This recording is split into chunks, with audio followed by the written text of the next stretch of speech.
The name of my company, well, the name of the website is RLS Home Solutions, but my LLC is RLS Properties.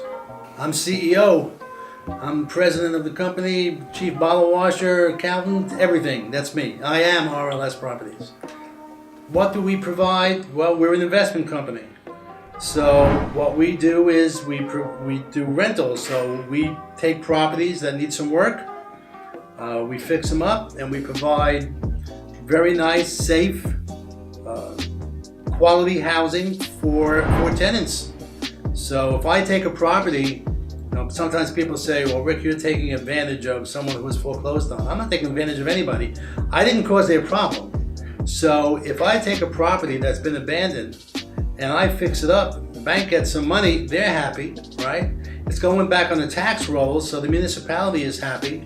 I'm fixing it up because it might be an eyesore now, so the neighbors are happy. I'm providing nice housing, affordable housing for some family that's going to rent it from me. They're happy. So I like the idea that what I'm doing, I'm creating a win-win-win-win situation.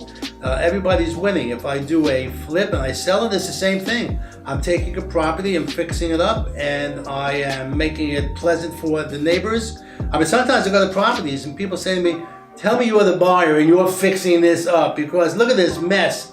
Yeah, I'm fixing it up. Oh, thank you so much. We've been waiting so long for someone to come along and take this property, this eyesore, and make it attractive again. So if I'm selling it to a family, so again, I like the idea that I'm creating win-win-win, how many wins I don't know, situations for people, and I'm making some money doing it. I was born in New York, and so I'm a Yankee and a Met fan. Sorry, Phillies fan, that's the way it is. I'm a New York fan, and you're gonna have to live with it. All right, because I'm from New York. I was a musician. I met my wife in Queens College at in the music department. And I was a music teacher, public school music teacher for 10 years. What I didn't like was that I was on a salary guide. And I could be the best teacher, a better teacher than someone who were taught longer than I, but I was making less money than them because they had taught more years. And I resented that. And I always had this entrepreneurial spirit in me. If I'm gonna work, I'm gonna get paid for it. And I have this authority thing. I don't like people telling me what to do. So, but don't tell my wife I said that. So, I got involved with real estate to start investing in it, but I got my real estate license so I would have more knowledge. But then I started selling real estate part-time when I was still a school teacher. I really liked it. And I was making as much money selling real estate part-time as I was as a school teacher. And teaching school all day, it got in the way. So the big leap was to leave teaching, which I did in 1987. And the biggest problem with that was that my kids were 4 and 1. Yeah, 3 and 1. And although I wasn't making much money as a school teacher, my wife wasn't working because she was home with the kids. And I had the medical benefits. And teacher's benefits is really, they're hard to replace on the outside. But I was miserable as a teacher. I was absolutely miserable. So one day, my wife knew how miserable I was, and I had to go the next day, and I had to sign, it was the summer, I had to sign my contract for the following year. And she knew I just didn't want to do it. So my wife, being the supportive wife that she is, said to me, look, you go tomorrow and resign, you follow your dream to be a full-time real estate agent investor, and we'll be fine. So knowing that she had my back, I did. I went the next day and resigned and became a full-time real estate agent. It took me a while to start investing, but I became a real estate agent. I've been in the business now 33 years, about 31 years or so as a full-time real estate broker. I've been a broker managing an office for the last 13 years. I was an agent for 20 years and an investor. And I love what I do. You gotta have a passion. You have to love what you do because life is too short. You can't say, well, some people, well, I'm going to wait till I'm retired. And do what? You're going to wait until you're pooping in your Depends? You got to enjoy your life now. So I have no regrets. I love what I do. I make a good living. And I get up every morning and I can't wait to get going. So that's why I do what I do. Well, I incorporated RLS Properties LLC, incorporated in 2012. And quite honestly, I wasn't doing much. I had done a few investments prior to that, but I really got serious around 7 years ago. I'm 66 now. I know I look much younger, but I was in my mid to late 50s, and I said to myself, if I don't do something, I will never retire. Because I was living like a lot of people do, from commission to commission, or paycheck to paycheck. It's the same thing.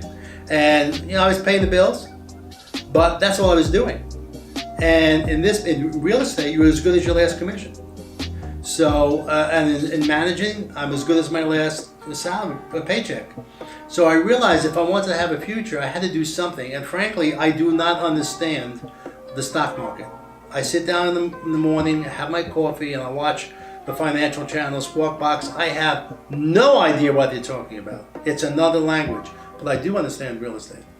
So that's why I started investing in real estate, and I still don't understand the stock market. I don't know what they're talking about, but I do understand the language of real estate.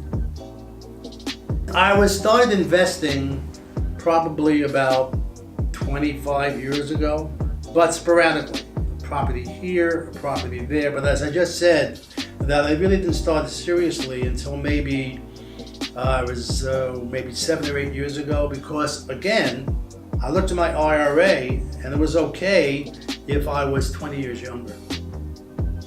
But in the mid-50s, saying I don't want to do this, at some point I want to walk away from management. I wouldn't be able to do it unless I had income to replace it. Well, what's the best way to have income to replace it? Would be rental income. And then my tenants are paying down the mortgage, so I have assets and so forth and so on. So that's what I've been doing. I really got serious age 57, 58, say about 7 or 8 years ago. That's when I really got serious about it. The aha moment was when I started selling real estate part-time, and I really loved it, and I was making money on doing it. But what held me back was, again, even though I wasn't making much money as a teacher, Jonathan, back in '87, I left teaching in 1987 with 10 years on the salary guide and a master's degree, and I was making $26,000 a year. Now, even back in '87, you can't support a family of 4 on $26,000 a year, so I always had to work 2 jobs. And I really resented that I was a school teacher doing something that I thought was really, really important. And the guys on the school board who were deciding how much of a raise I would get, if anything, were making $50,000 a year. And I'm struggling to support my family. I'm saying, there's something wrong with this equation. But being an entrepreneur, let me go out there, and if I'm gonna work hard, I have no problem with working hard. I got no problem working 6, 7 days a week. I really don't, because I love what I do, so it's not work. I'm not going to work, I'm building something for me and my family.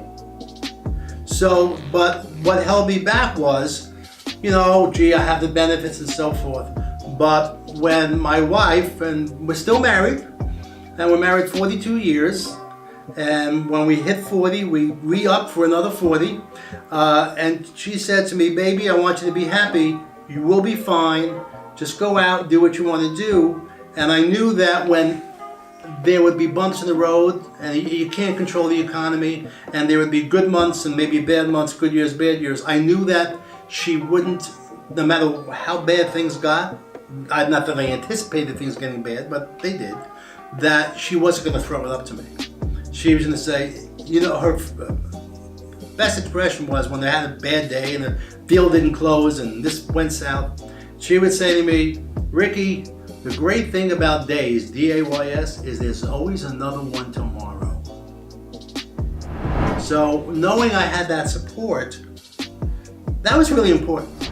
Because if you don't, and you have someone constantly harping on you, why don't you go get a real job? You're not making any money. That's a problem. But knowing that I had her support, I wanted to do it, not only for me, but for her and for the kids. The kids are now in their 30s. And a lot of that stick-to-itiveness has rubbed off on them, and they're successful doing what they're doing.